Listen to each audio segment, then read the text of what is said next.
Right now at the top of the hour here at 5 o'clock, we want to tell you more about that fire Ben just mentioned. We are following a 3-alarm fire in the Smoketown neighborhood, bringing you a live look right now where you can see big flames, lots of smoke billowing out of this warehouse. Again, this is a live look. Our crew here on the scene following it right now. The intersection here is Jackson and Caldwell Streets. The Louisville Fire Department is asking everyone to stay away from this area right outside of downtown Louisville, as they have multiple crews there working to get the warehouse fire under control.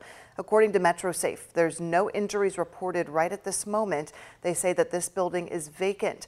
We do have a crew on the scene. You can see this view with these major flames billowing out of the top of this warehouse. Lots of smoke, and you can see the fire department spraying it right now. We'll be checking in on the scene all throughout this hour, bringing you updates just as soon as we get new information. Now to our top story here at 5. Big changes are underway at Chickasaw Park. This afternoon, Mayor Greenberg announced a multi-million-dollar project to reconstruct the park's pond. It comes just 2 months after the deadly mass shooting and community calls for improved safety at Chickasaw Park. Grace McKenna and senior photojournalist Alyssa Newton explain how the improvements fit into a much bigger vision.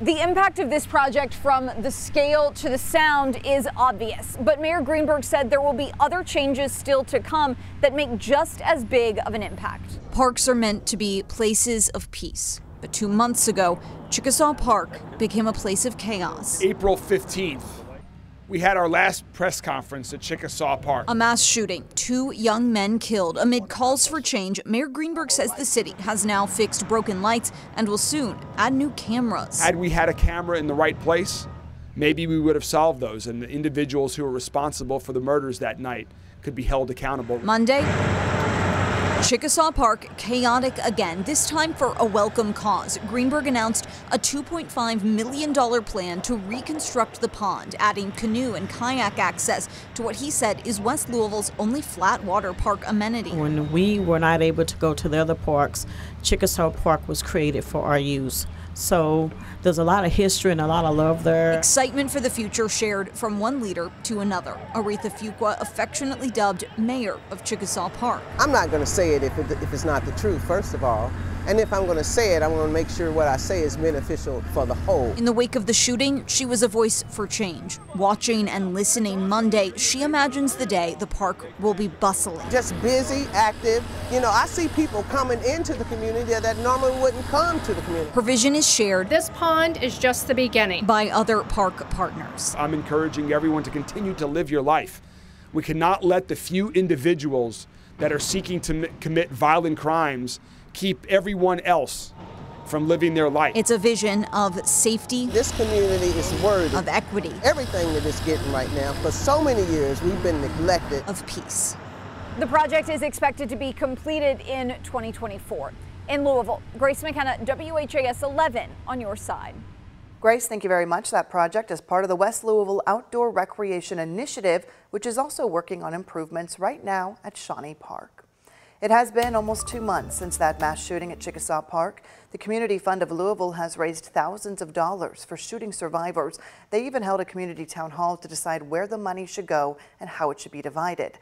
Final protocols for money distribution have not yet been released. And a reminder, this case is still unsolved. If you have any information or if you were there that day on April 15th, LMPD is asking you to step forward. You can call the anonymous tip line at 574-LMPD. You can also use the online tip portal. A Louisville family is now speaking out in support of gun control after losing their loved one in the Old National Bank shooting. The family of Tommy Elliott released a statement today showing support for California Governor Gavin Newsom's proposal. He wants to add a 28th Amendment to address gun violence. Elliott there was the senior vice president at Old National Bank. He was also close friends with Governor Randy Beshear and Congressman Morgan McGarvey. His family released a statement through a lawyer today, urging lawmakers on the state and federal level to support the new amendment. The amendment would raise the minimum age to buy a gun to 21 years old, require universal background checks, mandatory waiting periods, and an assault rifle ban. If passed, the proposed amendment would be added to the U.S. Constitution. Today, Metro Corrections is reporting a man has died while in custody. Corrections officials confirmed the death of Thomas Simpson, saying he died yesterday at a local hospital. Simpson has been hospitalized since May 27th due to chronic medical issues. Corrections officials tell us they believe his ongoing health challenges were the cause of his death.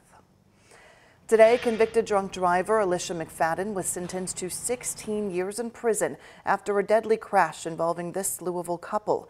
The crash took the lives of George and Margaret Herberg in November of 2021 on Westport Road. According to police, McFadden was attempting to make a left turn and crashed into the SUV. Police say her alcohol content level was almost triple the legal limit. Governor Andy Beshear has officially signed Senate Bill 268, also known as Melanies Law. The new law allowed a judge to order a person convicted of a DUI resulting in the death or disability of a parent or guardian to provide financial support to the child or children of the victim. The bill stems from a car crash which permanently disabled Melanie Hull, who's currently in hospice. Melanie has an 8-year-old son who was present at that bill signing. Now we want to give you another live look at that 3-alarm fire happening right now in the Smoketown neighborhood. Ben, you can actually see some of the flames from your weather cam there. Yeah, it looks like the smoke is blowing from the northwest to the southeast. So that would be Smoketown, maybe perhaps out toward the zoo and the Watterson, off to the east of Interstate 65. Very large fire there around Jackson and Caldwell Streets in the Smoketown neighborhood. Right now, other than that fire, our weather is settling down after a cloudy start. It is room temperature out there, 70 and 72. Our current temps really comfortable for this evening. Just briefly here, topping out in the lower 70s before we drop into the 60s for much of this evening. Of course, we'll have more updates on that fire ongoing throughout the newscast. And most areas are still in the 60s as you look around the WHAS11 viewing area, and you can see that clearing trend underway with that northwest flow, bringing in that drier, cooler air and very low humidity as well. So really nice weather for much of the work week, actually, with our temperatures staying below normal for the next couple of days. Our temps down to the 40s and 50s overnight, so definitely no AC needed, and you can see that mainly clear sky. A lot of sunshine on the way for tomorrow. Our temperatures will top out around 75 to 80 degrees in the city, and then late in the day toward the evening time, a little disturbance mainly north of Louisville will give us a chance for a few showers here as we head toward the evening time. This is around 8 p.m. So a large part of our area will stay dry tomorrow. Clearing and cool tonight, forecast low 54. We'll be up around the low 70s at lunchtime tomorrow, and a partly to mostly sunny sky and a couple of those showers to the north we saw in Futurecast with our high temperature up to 80 degrees. It looks like the next best chance of rain will be this weekend, and I'll time that out in more detail coming up in our complete forecast in just a few minutes. Okay, Ben, thank you. We've got some good news for commuters. That large stretch of I64 westbound that's been closed for over a week due to construction's opening up tonight, days ahead of schedule.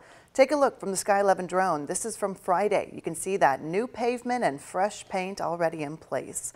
Since June 2nd, crews have been rehabilitating part of I64 West, including replacing the asphalt inside Cochrane Tunnel.